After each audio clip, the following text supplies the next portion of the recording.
Good day, all. The session's presentation topic is house rent allowance, which is covered under Section 10, subsection 13A of the Income Tax Act 1961.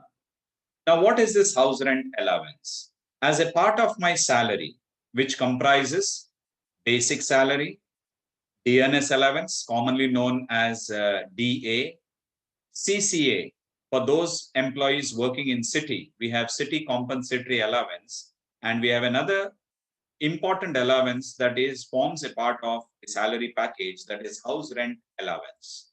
House rent allowance is paid to all as a part of their salary, but HRA exemption under section 1013A is applicable only for those employees who stay in a rented house, or they stay in a house not owned by them but pay rent regularly. There is an important point that I would like to share here. Suppose I own a house in Mangalore and I'm working for a company in Mysore where I don't own a house. So while I'm working in the factory in an organization in Mysore, I will have to stay in a rented house there because I don't own a house there. I own a house only in the city of Mangalore. So sometimes, though we own a house, HRA exemption is still available in case we stay in a rented house or in a house not owned by us where we are paying rent. Now, what are the rules for HRA exemption? So among the three criteria, least of the following will be the exemption amount and the balance of the amount will be taxable. Which are those rules? Excess of rent paid over 10% of salary for the relevant period. So a question arises, what do you mean by relevant period? We will be talking about it.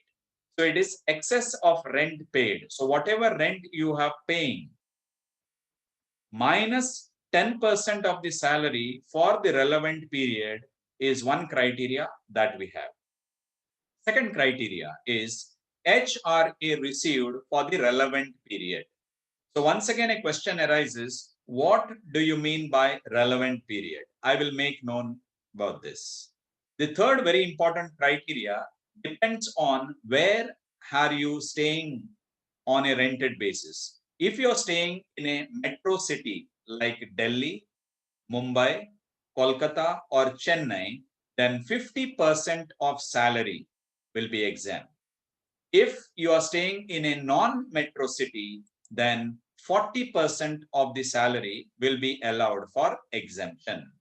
So among the three criteria that we see over here, A, B, or C, let's go through it again.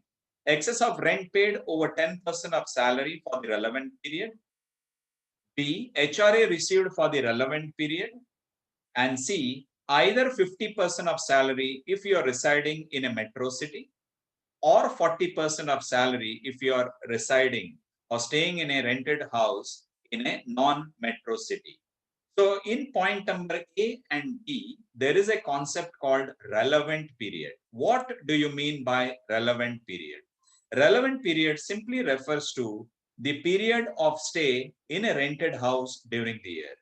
I might have stayed for entire 12 months in a rented house. I might have stayed only for 8 months or 9 months. Say I might have stayed only for 4 months. Then probably I might have shifted to my own house. So that period of 4 months where I've stayed in a rented house, the period of 9 months or 10 months during the year where I've stayed in a rented house and paid rent is considered as relevant period. Few more important points that you need to be aware of. The meaning of salary. If you see over here in point A, there is a concept called salary. Similarly, in point C, we talk about either 50% of salary or 40% of salary. Now, what is the meaning of salary for the purpose of HRA? What all aspects of salary are included in the meaning for exemption of HRA? So, meaning of salary is same as in case of employees not covered under Payment of Gratuity Act. If you remember, we have already discussed this in the concept of gratuity, section 10, subsection 10.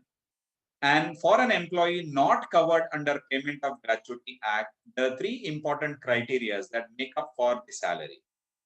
First one is the basic. Second one is DA, provided conditions are fulfilled. What are the conditions? Either it is given under terms of employment, or given under retirement benefits, or given for superannuation benefits. So if this criteria is mentioned, DA will also be included. If only a portion of the DA is included for retirement or superannuation benefit, that much portion will be included in the meaning of salary for HRA. And the third criteria in the meaning of salary for employee not covered under Payment of Gratuity Act is commission, provided the commission is given as a fixed percentage on turnover. So remember, that's the meaning of salary for HRA: basic, DA, conditions attached, and commission as a percentage of turnover. HRA exemption is computed on yearly basis. Why do we have this? See, for a certain period of time, say, or for the entire year this year, I might have stayed in a rented house while my house is under construction, or while I am entering into an agreement with the builder to outrightly purchase a house. So maybe in the next year, I may shift to my own house, or maybe the construction of my house would be completed and I would move to my new house.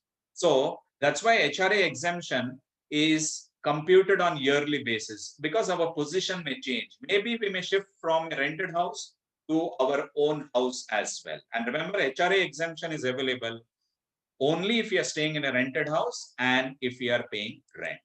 Also, suppose we are staying in a rented house, and if there is any change in salary that happens, maybe increase in DA, maybe increase in rent paid, or maybe changes in basic salary, or maybe changes in commission. So at that time, HRA will be calculated accordingly.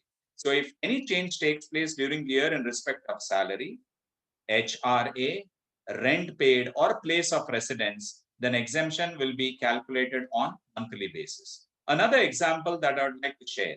Say I am given a rented place in a city like Mumbai. I work for 8 months in the city of Mumbai and I live in a rented house. Suppose now I have been transferred, say I have been promoted and transferred outside city of Mumbai for the remaining 4 months of the year. I am living or residing in a rented house in a non-metro city. So when I'm calculating my exemption from HRA, it will be 50% of my salary for the first 8 months and plus 40% of the salary for the remaining 4 months. So we need to be very careful depending upon what is given in the problem while solving the exemption calculation on HRA. So that's all for this particular session. So thank you very much.